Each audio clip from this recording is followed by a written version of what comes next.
Hello সবাইকে, আমি শ্যামলী। তোমাদের সবাইকে স্বাগত জানাই রোদ্দুর আর আমিতে।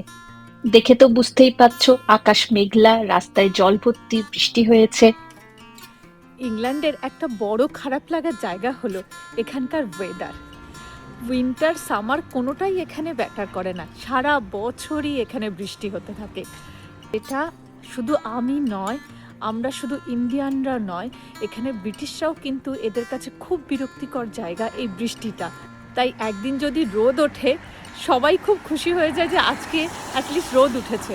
আর সারা বছর বৃষ্টি পড়ার জন্য যেটা সবচেয়ে বেশি অসুবিধে হয়, আমাদের জামা কাপড় শুকানো। জামা কাপড় তো কোনো রকম ভাবেই বাইরে মেলা যায় না, সবকিছুই কিন্তু আমাদের ঘরের ভেতরেই শুকাতে হয়।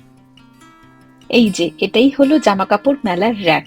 সারা বছর আমরা এটাতেই এভাবে জামা কাপড় মেলে জামা কাপড় কিন্তু আমরা এখানেই শুকাই। ওই জন্যে বলে না, সব দেশেরই কিন্তু ভালো মন্দ সব দিকেই রয়েছে। আজকের ভিডিওটা এখানেই শেষ করছি। ভিডিওটা ভালো লাগলে প্লিজ একটা লাইক আর কমেন্ট করো। চলো, বাই বাই।